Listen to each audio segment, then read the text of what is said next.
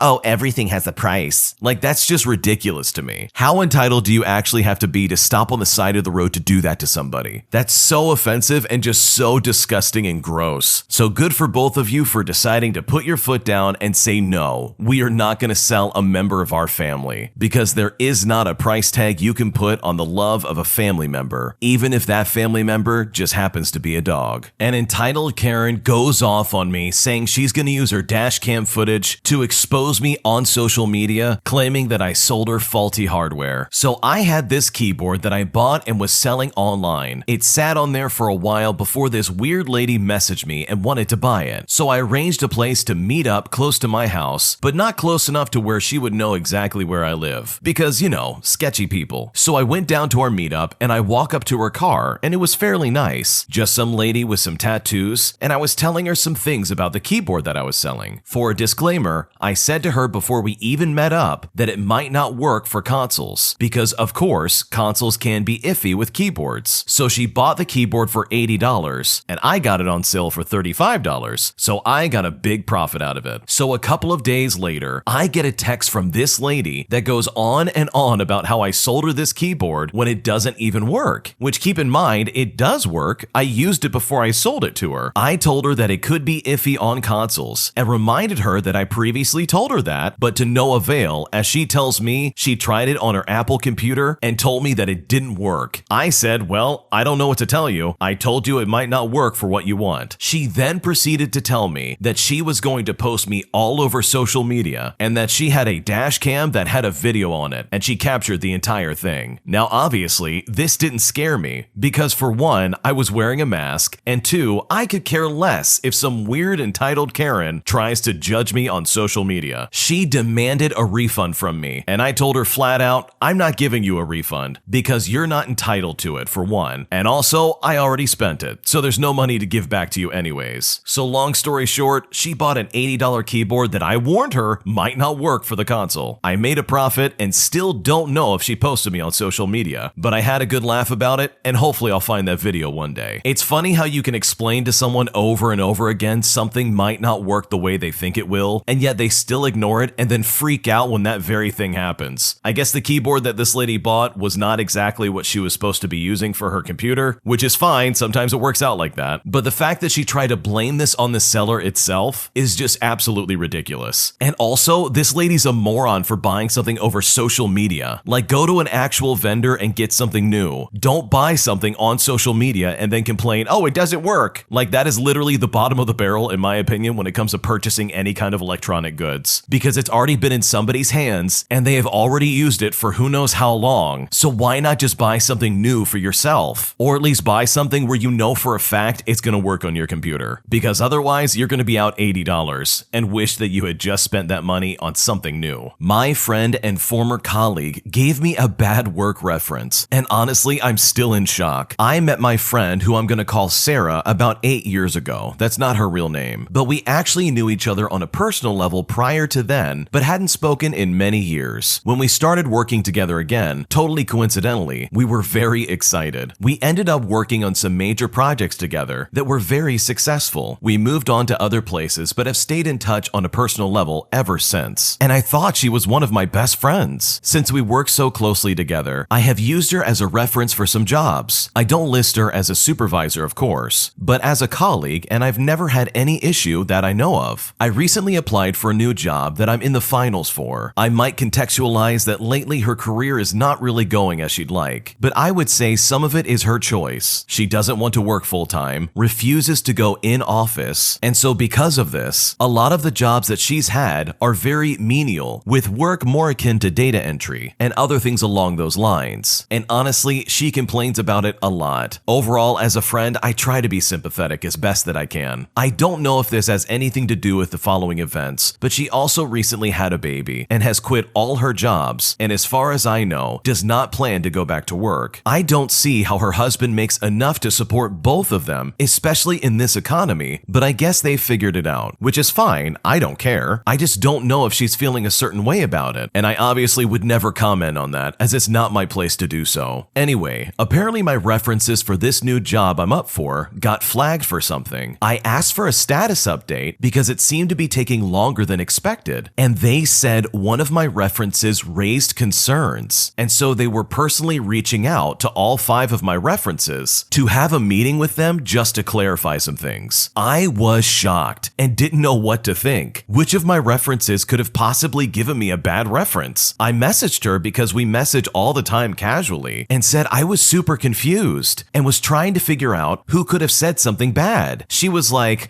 "Well, I hope it wasn't mine. I tried to be innocuous," and then forwarded me the email she sent. The reference that she gave was not good. The things that stuck out to me was her saying things like, "I often find frequent typos and editing errors in her writing, not for lack of knowing better, but out of carelessness," which frankly isn't true in a work environment. It's true when we chat all day, but not at work. And writing, proofreading, editing is one of the main aspects of the job, so I know it's going to be an issue. There are other things that I don't feel like getting into, but it was all things that I don't know why you would write if you had agreed to give a reference for someone, unless you were so convinced that this person was such a terrible person that you had to warn them against hiring them. I'm honestly just so shocked and completely hurt that I don't know what to say. I did tell her that I think this is going to be an actual issue for me getting my job, and all she had to say was, "Sorry, I didn't know what to put down. These surveys are weird." Can I even salvage this friendship? Like, is this callousness, stupidity, or something worse? What can I say to her to make it clear that this is beyond just LOL, my bad? I'm honestly just so shocked and questioning everything about our friendship. This person is not your friend. They are literally sabotaging your attempt at getting a better job, all because they're probably jealous or have some kind of grudge against you. Not because of anything you did, but more so because they have some kind of envy about your position. That's my guess, at least. Who on earth would act like this, especially somebody you consider a friend? She knew what kind of job you were going out for, so she specifically said things that would somehow take apart and ruin your credibility towards this job. I mean, this is absolutely deliberate and very malicious, and in my opinion, completely unforgivable. I would cut this lady off completely and entirely, like tomorrow. There is absolutely no way I would let that slide. Like, your supposed friend is a terrible person, and it sucks that she showed her true colors right when it counts. I mean, you would chat with this lady and spend a lot of time sending messages and getting to know her, and it's absolutely unacceptable for her to try and blindside you like that. Absolutely awful, and honestly, your instincts are spot on. I would literally never talk to her again, cut my losses, and know to never use her for anything else ever again. It also makes me wonder what other situations she has actively tried to ruin for you. Like, there's always the possibility that she's been doing this for years behind your back, and this is the only time that it's ever come up. Other employment opportunities have probably passed you up in the past, potentially because this lady keeps getting in the way. So yeah, cut her off, get rid of this lady, and find a better reference. Because if she truly cared and if she really was a friend, she would not be actively trying to ruin your career. My roommates hate when my boyfriend comes over, and honestly, I'm not sure what to do about it. I've been with my boyfriend for 3 years and have lived with these people for 2 years, so it's nothing really new. They were nice to him when we first moved in, but after about a year, they suddenly became really bitter towards him and would refuse to even speak to him or even acknowledge his existence. Yet they were still nice and friendly to me. I had a discussion about it with them before in the past, to which they agreed to at least be cordial and say hi back since it bothered me. But when asked what the issue was and if he did something to upset them, they would say that they simply don't click with him. I was a little upset because it felt very immature. My boyfriend would literally only ever say hi to them, and we'd go off to my bedroom. He would never linger around them long enough to say anything to really bother them, and would just be cordial and say hi, to which they always met him with silence or clear annoyance on their faces. If he ever did try to start a conversation in the past, they would always look at each other first, but never even even give him the dignity of a response, which was absolutely ridiculous and rude in my opinion. I know they don't owe him anything, but I at least expected them to be cordial with him. I'm not expecting anything in depth or some kind of deep-seated friendship. Just be nice. And he only comes over on Friday and Saturday, which my roommates and I agreed was fair, since a big issue in the past was he overstayed his welcome. He stayed over for 1 week because his apartment was getting fumigated last minute, so he had to have a place to stay. But whenever he is over, it's like a switch flips. All of a sudden, my roommates seem really frustrated with me, as well as him all over again. My boyfriend and I always try and stay out of the way and just hang out in my room for the majority of the time he's over. But it seems that him just being here in particular is just a trigger for my roommates, more specifically the one that's 37. This specific roommate never communicates her issues to me, but just gives me the cold shoulder until my other roommate speaks up for her, which drives me nuts. If I ask what's wrong, she'll tell me it's nothing, and I'm just left guessing. Half the time, I really can't tell what she's genuinely thinking, or if she's mad at me or not. She'll smile to my face 1 minute, then ignore me the next. It's honestly really confusing. And at this point, I'm honestly at a loss. I don't know what to do. Neither of my roommates leave the house much at all, except to get groceries, and they very rarely ever have anyone over. They pretty much stay in their rooms all day or watch anime together all the time, which I enjoy and sometimes watch with them too. Because of this, they have formed a very close bond with each other, and this can make them a bit cliquey at times, especially when my boyfriend is around. On the off chance they might have one friend over, I've noticed they are both respectful and very engaging of the other's company, which kind of upsets me. This entire situation seems very unfair, and I'm honestly not sure what to do. Your roommates are acting very, very immature. The way they're acting and the fact that they can't communicate, even when both of them are over the age of 30, is absolutely ridiculous. If they really don't like something about this lady's boyfriend, then they need to say something, and then the issue can be addressed. But nothing can get done if you don't say something. Honestly, this type of behavior drives me nuts. When someone gives you the cold shoulder, and then when you try and investigate and be like, okay, wait a second, what's going on here? And then this person says nothing's wrong. Well then congratulations, I can't fix whatever's bothering you, even though your behavior says otherwise. It is absolutely ridiculous when people act like this, because it's unfair for everybody involved. You're clearly and obviously holding some kind of grudge towards them, and you're doing nothing to try and fix it. So you would rather everybody in the house be miserable, all at the expense of you being selfish and not properly communicating. Now, I'm not saying that this boyfriend doesn't have things to work on. Maybe it really does upset them that every Friday and Saturday he's gonna be there, and they have to put up with that. Even from the sounds of what we've been described, it doesn't sound like he does anything to make anybody upset. I think just him being there is pissing these people off, which in and of itself is really ridiculous. It'd be different if he said something offensive or if he did something to anger them. But if these roommates truly just sit in their room and watch anime all day, then seriously, what's the problem? I think an obvious solution to this problem, though, is maybe go to your boyfriend's place. Your roommates are acting like 13-year-olds. There's no reason for you to bring your boyfriend over there. You've tried communicating with them. You have tried to find some kind of common ground. You've tried to find out, okay, what is actually going on, but nothing is working because they're acting like toddlers. So in my opinion, just go to your boyfriend's house from here on out. It's simply not worth having to deal with these homebodies who rarely socialize. And sure, they don't have to be friends with them, but to have some kind of secret grudge against him simply because is absolutely ridiculous and not something you should have to deal with. But what would you do in this situation? Leave a comment down below. We would love to hear it. I am setting new guest boundaries after my extended family overstays their welcome and abuses my generosity. Here's what happened. I work from home full-time. Our home has 4 bedrooms. The master bedroom where my husband and I sleep, a room with a twin bed for each of our children, and my office. In the past, my workspace doubled as a guest room. This became more and more unstable as I began to pick up more and more hours, coupled with friends and extended family members that came to stay on average once every 2 weeks. It caused a lot of disruption in my workflow to move my office upstairs into our master bedroom and turn from office mode to guest mode every time guests stay more than a night. I can't work from my master bedroom on a regular basis because my husband works night shifts and needs to sleep in our bed during the day. However, our large extended family has come to count on us having this guest room available as we live close to an urban center and they all live further away. It feels a bit like we're being taken advantage of, as there are so many affordable hotels around our area and neither of our families are struggling financially, so they could easily afford it. Recently, a guest unexpectedly stayed with us for 2 months without our express invitation. The guest spouse was in the hospital, and the only hospital that could serve them was in our urban area. For the first few weeks, we were very accommodating, but after that, it was a huge strain on my work and our marriage and home life. The guest spouse was not in urgent danger, although we did feel very sympathetic to their situation. My husband and I felt it would have been more sustainable if the guests stayed with us each weekend to visit their spouse in the hospital and left during the work week. But the guest rudely dismissed our concerns and is a difficult person, and we felt we were unable to lay out any kind of boundaries with these people. So instead, I struggled to complete my full-time work, fell behind on deadlines, and really ended up with a lot of anxiety. It was so tough on our marriage that we ended up in couples therapy over this, as the feelings of powerlessness, as well as the arguments that would happen between us, were very tough for us to deal with. As of today, we are both doing a lot better, and we're on a positive healing trajectory. The guest spouse has since been released from the hospital, and they have both gone home. After they left, I put my foot down and said never again. I got rid of the guest bedroom, and from now on,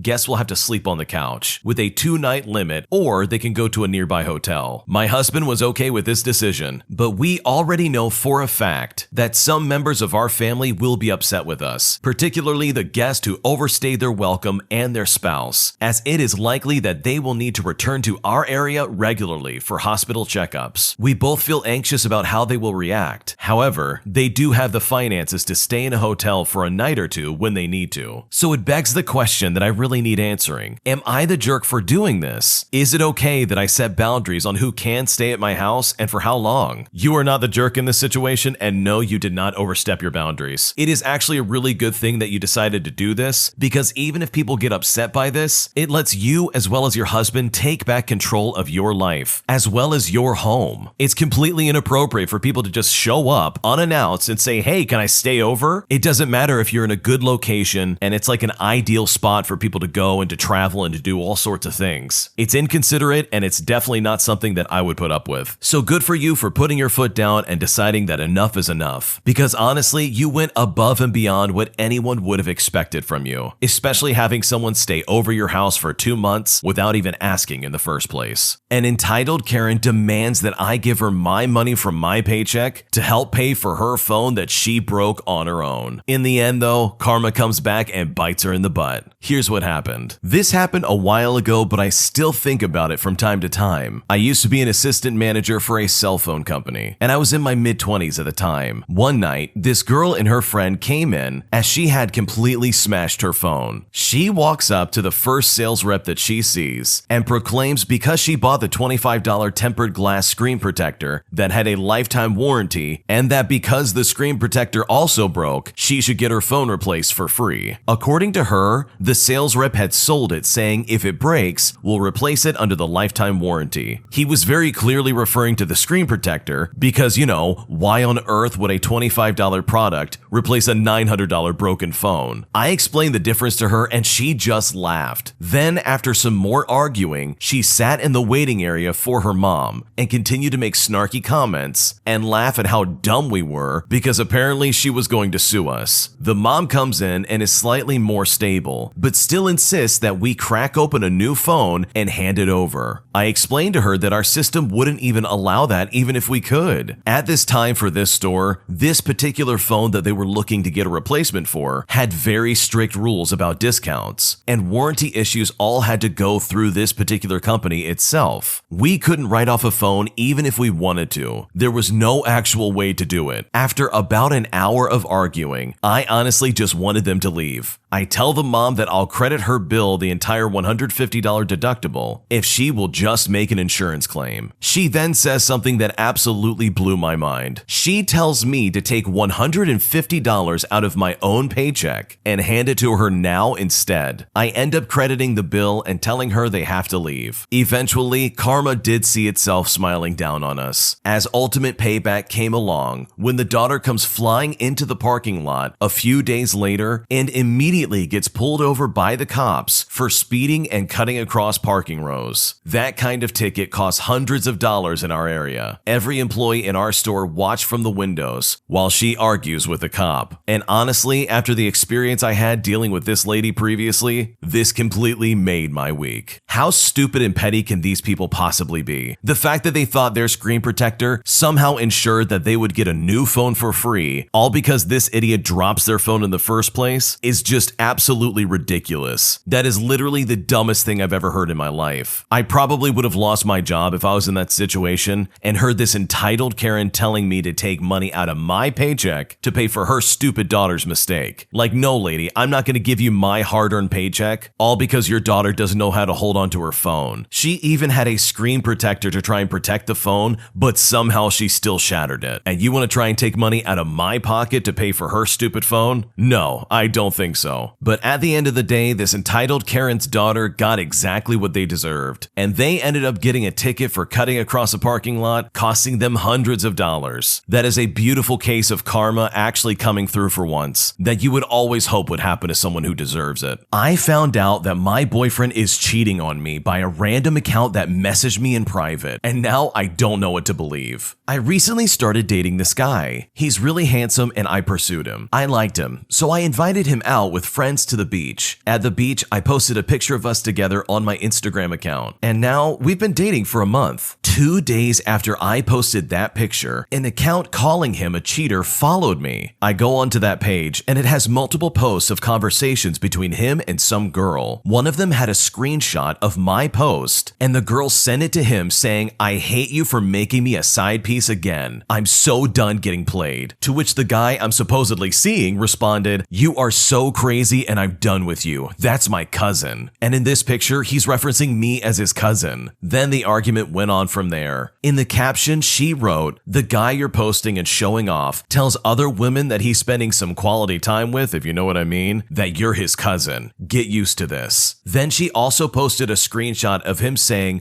"Okay, she's not my cousin, but I just did that to hook up." She goes on and on, basically ripping into this guy, destroying any semblance of confidence I had in him. She then added all my friends to this page, and I feel so humiliated. I feel like she's unhinged, and I don't know why she's doing this. I feel she could have photoshopped stuff, and I have no idea what's going on. The girl apparently was with this guy for 6 years, but they just hooked up. I messaged her and went off on her, calling her crazy and a psychopath. She apologized and said she was wrong, and she didn't mean to hurt or attack me. She just finally snapped and couldn't take what he was doing to her anymore, and I was just caught in the crossfire. The guy I'm seeing says this is just some crazy ex-hookup. I told my friends what he said, and they simply don't believe him. They said the girl was posting screen recordings, and those are really hard to fake. He admitted that he was with her for 6 years, but he didn't take her seriously because she's a free spirit and does crazy stuff like this. She even messaged the father of my child saying that I'm a bad decision maker, that I'm dating a guy who's clearly playing and cheating on me, and that I'm being a bad mom to my son. She went on to say that I'm a bad influence around my kid during prime molding years that could mess him up. This caused a big fight between the father of my son as well as myself, as we were just trying to co-parent nicely. She said that this was between her and him, yet she messages my ex? She said she was sorry and did that before she talked to me. She said my ex called me a cheater and all these bad things, and it made her spiral even more in an emotional state. She said sorry and that she doesn't believe him, even though she did it at first, and said it's none of her business anyways. She said she's going to stop and take some time to herself, all because she has hurt somebody innocent in the crossfire. I told her I don't forgive her, and her apology didn't seem genuine. How do I handle this situation in any way, shape, or form? What should I do? It's time to cut your losses and find somebody else to date. This new guy, regardless of how good he is or whatever kind of perception you have of him, has some very serious baggage that he needs to work out. And his ex-girlfriend is absolutely crazy. She went to the father of your child just to talk badly about you. That is another level of crazy that I can't even comprehend. There's no excuse for that, and seriously, you need to get away from these people. Both your boyfriend and his ex-girlfriend are absolutely toxic and you need to cut them out of your life. Think of your kid in this situation. Do you seriously want to raise him around some guy with this crazy ex-girlfriend, stalking him as well as you, as well as contacting your ex? I personally would not want to live in that kind of situation. The guy itself also seems kind of sketchy, and I just would avoid them completely. So get out while you can and get away from these toxic people. Because for the sake of your kid, you have to do better than this. Because this guy is not a winner, and his ex-girlfriend is crazy, and you do not need this kind of energy in your life. My daughter won't speak to us after we gave my niece her room, and I'm honestly not sure what to do about this. My daughter is 25 years old. She lived with her fiance for almost 3 years. We have 3 other kids, with one of them still living at home, as well as another one only being home for the summer. 4 months ago, my husband got an email from our niece that we've met only once. The email basically said that she needed help and that she had a bad home life. She had come to visit with her parents a couple of months before that, and I had a gut feeling that something was wrong, but I couldn't do anything about it. Long story short in that regard, we got her out of there and now she lives with us. My oldest was okay with my niece staying in her room when we thought this would be temporary, but it looks like her parents' parental rights will be terminated and we will be adopting her. Now that we're most likely adopting her, she needs her own room. Giving her my oldest daughter's room just makes the most sense because she doesn't live here anymore. I called her and told her that it looks like we're going to be adopting the niece and that she needs a bedroom and that her bedroom makes the most sense because she doesn't live here anymore and it's the biggest. And for comfort reasons for this niece, it's the closest to our room. We told her that we'll be packing her stuff and that we can keep it in the garage for a few months, but she needs to come and get it and sort through it and decide what she wants to keep and what she wants to give away. She told us that if we give away her room, she'll never speak to us again. We tried talking to her about it, as well as the specifics of this very sensitive situation, as well as further explaining that this room can't stay her room forever and that we have someone that needs it a lot more than she does. But she said still, either we keep her bedroom and figure out another place to put my niece or lose her forever. We thought that she would calm down eventually and converted the room to my niece's room. We packed all of my daughter's stuff and waited in the garage for her to come and pick it up. Now she won't talk to us and has uninvited us from her wedding. And at this point, I'm at a complete loss. What should I do? It is actually baffling to me that someone could possibly act like this in such dire circumstances. I would like to assume that the dad in this situation probably explained that this is such a dire situation and the fact that she's acting like this is just absolutely ridiculous. I can't imagine someone actually having this response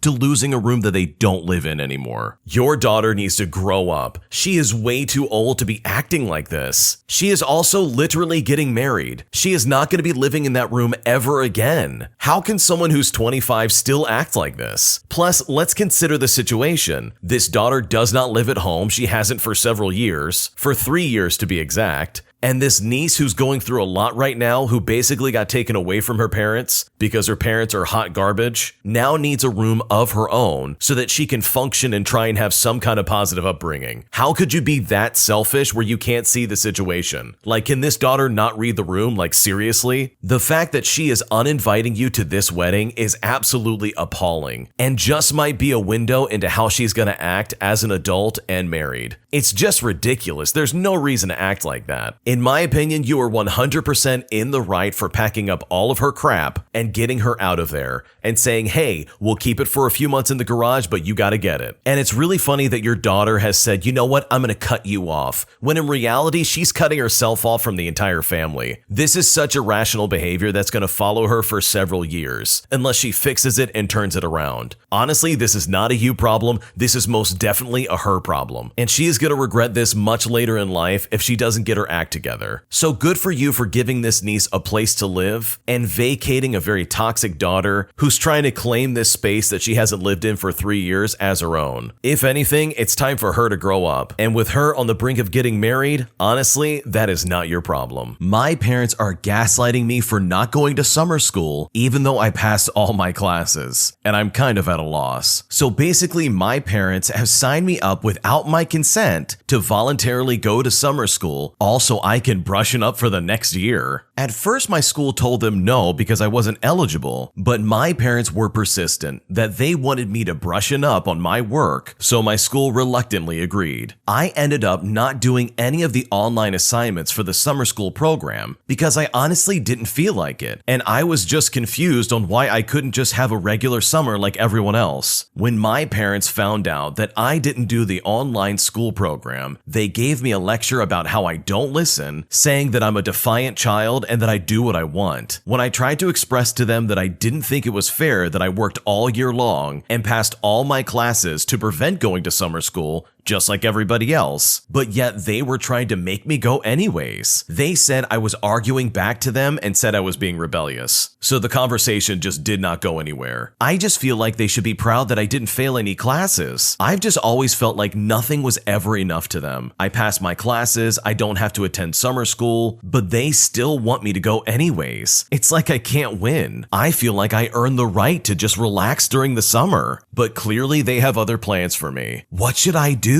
Your parents sound super annoying. The fact that they signed you up for summer school classes, even though you've passed all your stuff, is just really uncalled for. You worked hard during the school year. You got everything done. There's no reason for you to take these summer classes. It'd be different if you failed everything and it's like, okay, if you want to try and graduate on time, you gotta do this. But that was not you. So it's really unfortunate that they're pulling this kind of maneuver on you and definitely gaslighting you into trying to take summer school. So hopefully you don't have to take them, but if you are forced to take them, just think of it as you getting early credit so you can graduate early. That way you can get off to college and get away from your parents. Because these people are super dismissive towards your feelings, as well as the objective reality that you passed all your classes and you don't need summer school. I mean, even the school was hesitant to even allow them to make you take classes. They basically confirmed everything that you said, that yeah, I passed all my classes. Plus, isn't there some kind of report card system like online that they can check? Wouldn't that give them an accurate description of how you did during the school year and enough proof that yeah, you don't need summer classes? So if you do have to take those summer classes, just think of it this way. You're one step closer to college